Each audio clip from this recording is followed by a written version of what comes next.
São Paulo faz acordo e se livra de problemão. Mais um jogador tem lesão confirmada no São Paulo. Vamos falar muito sobre isso. Tem polêmica aí também dando o que falar sobre o Lucas e várias outras notícias do São Paulo. Belezinha, meu parceiro? Vamos embora aí para mais um vídeo, meu parceiro. Hoje é sábado, São Paulo faz aí seu último treino, né? Antes de pegar aí o Juventude. Amanhã já tem São Paulo em campo novamente, né? Reta final aí de Campeonato Brasileiro. Graças a Deus, né? Ninguém aguenta mais, né, cara? Todo mundo tá torcendo para acabar logo a temporada porque ninguém aguenta mais. A verdade é essa, né? A verdade é essa. Aí então hoje o São Paulo faz seu último treino no CT da Barra Fundamento em São Paulo e Juventude na Vila Belmiro, né? Enfim. Aí, meu parceiro, o que acontece? A gente teve aí no jogo contra o Corinthians, né? Aquele pênalti, né, do Ferreirinha em cima do jogador do Corinthians, que muita gente ficou, revoltada pé da vida com o pênalti bobo e infantil que o Ferreirinha fez, né? Tipo assim, um pênalti que não tinha nenhuma necessidade dele fazer o que ele fez, né, cara? O jogador tava olhando pra bola, a bola tava no alto, né, cara? O jogador do Corinthians não tava com a bola dominada, não tava ameaçando em nada ali no gol do São Paulo, porque nem acabou, a bola tava no alto, o Ferreirinha vai lá, né, cara, e atinge o jogador do Corinthians pelas costas, né? Quando tava ali no ao vivo no jogo, eu até pensei que tinha sido ombro com ombro, mas não foi, né, cara? Ele foi só nas costas do jogador do Corinthians, cara, pelos bizonho, né? Tipo assim, o jogador tava bem perto ali já como é que é o nome, cara? Esqueci agora. Por um pouquinho ele tava fora da área, né? Tipo assim, um monte de gente na área, a bola no alto, o jogador nem domínio tinha e o super inteligente Ferreirinha achou uma boa ideia fazer o que ele fez no lance, né? E foi pênalti, um pênalti bobo, né, cara? Bizarro aí o pênalti que o Ferreirinha cometeu. E esse é nada mais, nada menos do que o jogo, tá? Que o São Paulo comete aí pênalti pela terceira vez consecutiva. Tá? Nos últimos 3 jogos, o São Paulo cometeu pênalti. O que isso quer dizer, cara? Olha só. Flamengo e São Paulo teve o pênalti do Pablo Maia na Arrascaeta. Aí depois teve o pênalti do Enzo Dias no jogo contra o Bragantino, né? Que foi até o gol que o Bragantino fez que venceu o São Paulo. E tivemos aí por último na quinta-feira, né? O Ferreirinha, né, faz no pênalti. Então, nos últimos 3 jogos, né, o São Paulo cometeu pênalti. O que está acontecendo? E na temporada toda, se eu não me engano, são 16 pênaltis, se eu não estou enganado, que o São Paulo cometeu no ano. Como é que pode um time cometer tanto pênalti, cara?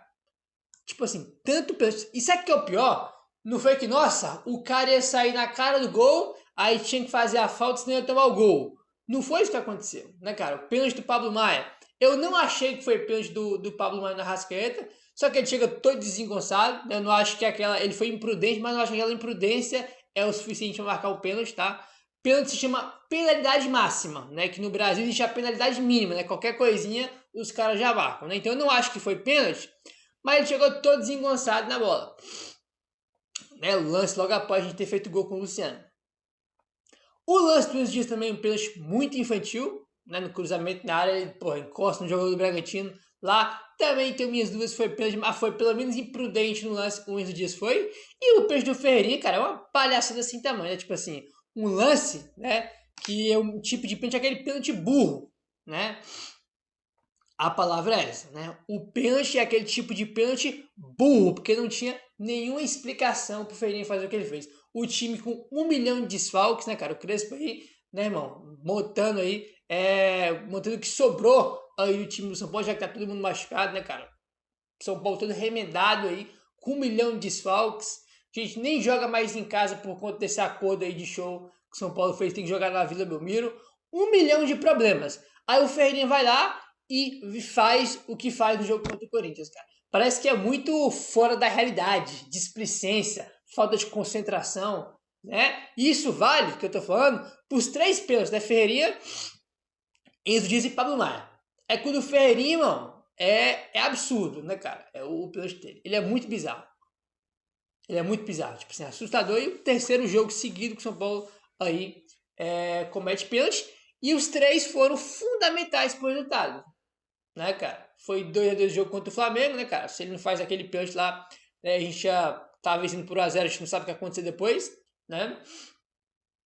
Poderia ter conseguido um resultado melhor contra o Flamengo. O jogo do Bragantino, o pênalti do Dias foi o que decidiu o jogo, né, cara? Foi o gol de pênalti que decidiu a partida. E o pênalti do Ferreirinha, cara, o São Paulo fez o primeiro tempo ridículo que fez e foi pro intervalo perdendo por 1-0, né? Se vai pro intervalo 0-0 e faz o segundo tempo que fez, como é que seria? Né, cara? Então, tipo assim, é muito pênalti bobo, infantil, né, cara? Os jogadores parece que estão fora da realidade, com tanto de problema que o time tem, parece que os caras são fora da realidade, falta concentração, né?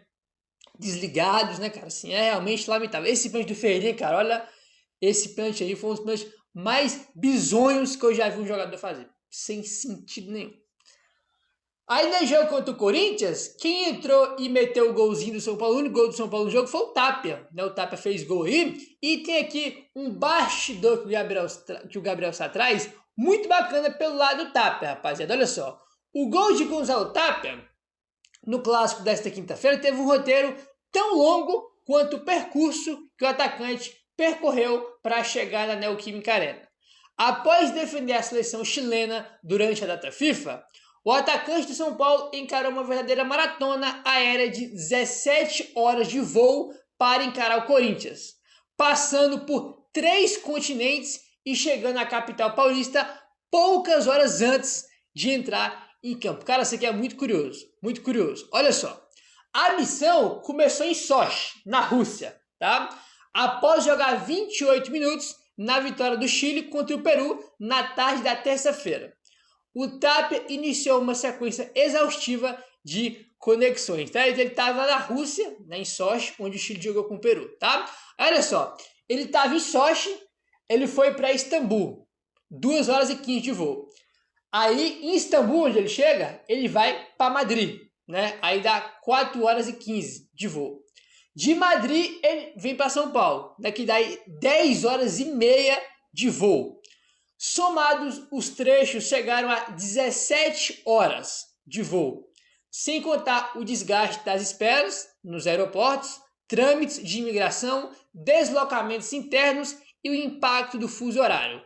O Tapia atravessou quase metade do planeta para estar à disposição do técnico Hernan Crespo, com a logística sendo monitorada de perto pela preparação física e o departamento de fisiologia do clube. Meu irmão, 17 horas de voo. Sochi, Istambul, Istambul, Madrid, Madrid, São Paulo.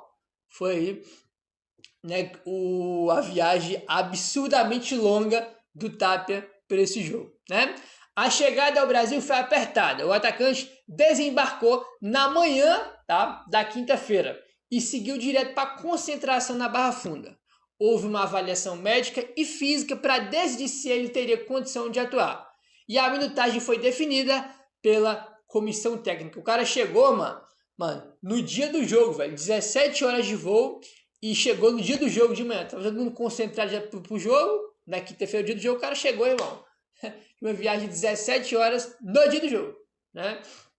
Foi pro jogo e meteu o gol ainda, né? Aí a gente me falar, pô, Gabriel, mas pô, o cara é jogador, avião que não sei o que lá, tudo bom e do melhor. É verdade, mas o cara poderia muito bem meter o miguezinho aí, falar que tá cansado, não quis sentir não sei o que, e não ir pro jogo, né? Acho que isso aqui é uma postura, uma atitude bem legal do Tapia, né? 17 horas de voo. Ele podia ter inventado 1 bilhão de coisas para não poder ir pro jogo. Pô, tô cansado, 17 horas de viagem, né? Acabei de jogar pela seleção. Então, tipo assim, cara, apesar que os caras têm tudo do bom e do melhor, avião, tipo, coisa linda a vida dos caras. Porém, eu acho que mesmo assim é uma postura legal, porque a gente já viu pô, Miguel, a gente já viu um monte de jogador já fazer Miguel, né?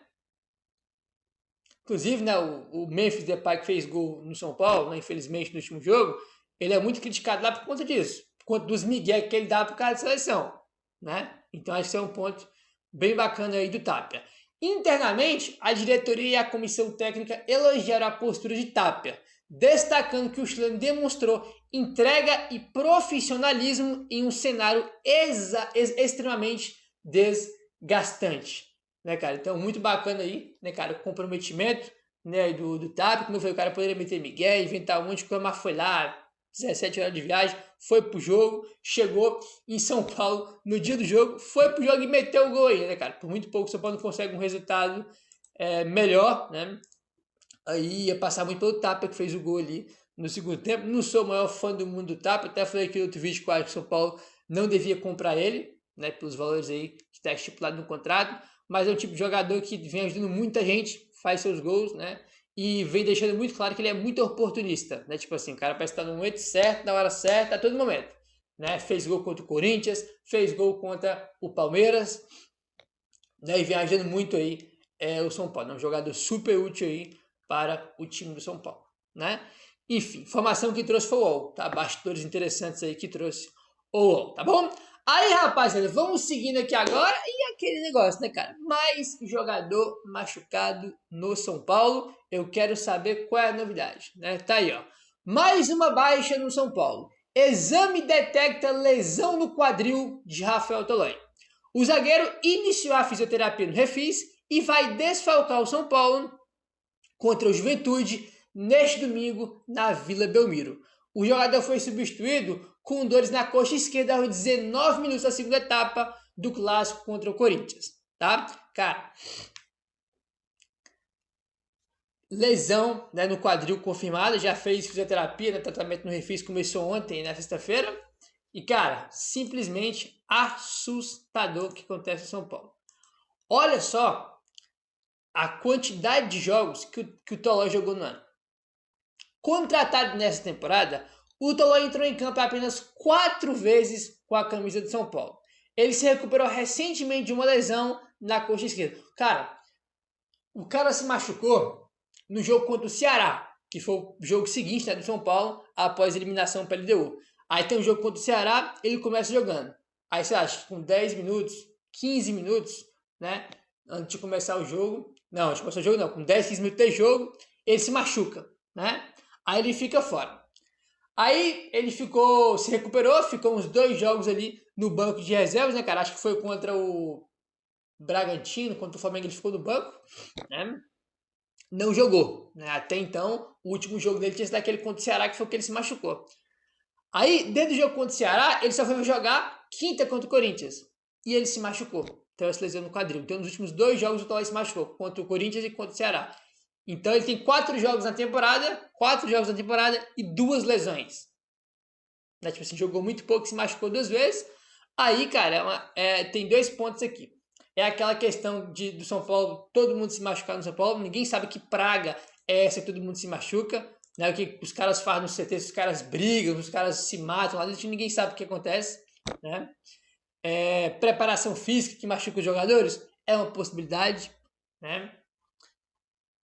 Mas também entra aquela questão dos jogadores mais velhos. Né, cara? Jogadores mais velhos que estão sujeitos a lesões, quando se machucam demora mais para voltar.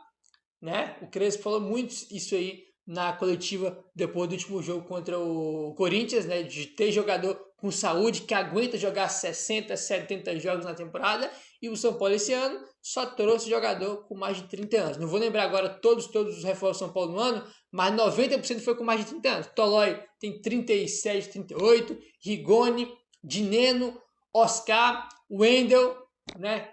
Toda essa rapaziada, mais de 30 anos. Então tu já tem uma realidade no futebol hoje que exige muito fisicamente, muita força, muita intensidade, muita entrega, muita energia, muita saúde, como o Crespo falou. E a gente tem uma porrada de jogador com mais de 30 anos que não consegue jogar. O São Paulo tem 13, 14 jogadores no elenco com 30 e poucos anos, né? Então, cara, tipo assim, essa questão que tem que resolver aí. Né? As duas coisas, tem que parar de contratar esse tipo de jogador, né, com 35, 36, e descobrir o que acontece no clube, que toda hora, todo jogo, é jogador se machucando. Né? Todo jogo aí é jogador se machucando, né? E eu não vou vir aqui, e eu nunca na minha vida vou vir aqui culpar jogador. Como é que eu vou culpar jogador num clube onde todo mundo se machuca, todo dia sem informação que tem jogador machucado? Ah, não, mas é que o Oscar veio pro São Paulo, tá de sacanagem, não quer jogar. Cara, o Oscar, o Lucas, o Caleb, ninguém consegue jogar, mano. O Wendel chegou do Porto, não consegue jogar. Toló acabou de chegar, não consegue jogar. Será que é culpa do jogador? Tá muito claro para todo mundo que o problema é estrutural. Né? Alguma coisa lá dentro do São Paulo. Entendeu? Vou ficar culpando o jogador. Ah, mas eu não sei quem tá de sacanagem. Então todo mundo tá de sacanagem, né? Porque todo mundo se machuca, pô. Né? Enfim. Falando em lesão, né? A gente tá com a situação do Lucas aí que não vai jogar mais esse ano, né, rapaziada? Não joga mais esse ano. O Júnior Pedroso, empresário do Lucas, postou alguns stories defendendo o jogador sobre lesões. Ele fez um monte de post lá, bem grande o texto. Não vou ler tudo, mas uns pontos importantes que o Júnior Pedroso postou. Ele não chegou ao São Paulo com histórico de lesões e sim precisa ser dito com clareza. Ele estava se machucando na última temporada pelo Tottenham, ele estava com histórico de lesão. Pelo menos na última temporada estava, viu, Júnior Pedroso? Então não é exatamente isso não. Também é importante lembrar que quando voltou ao São Paulo, poderia ter seguido diversos caminhos no mercado. E ainda assim escolheu ficar por mais 3 anos, abrindo mão de alternativas esportivas e financeiras significativas, né? Foi o trecho aí que o Júnior Pedroso, empresário do Lucas, postou nas redes sociais. Cara, assim, essa questão, eu não vou ficar culpando aqui o Lucas, né? O Lucas não tá de sacanagem, não, cara. O Lucas é comprometido, ele ama o clube, é o clube que criou ele, que formou ele. A questão é que tem alguma coisa no São Paulo que os caras não conseguem se recuperar, né? Tem lesões recorrentes, todo mundo se machuca, né? Não é culpa do Lucas, não é culpa do Oscar, do Calé, não é culpa desses caras, mano. Entendeu?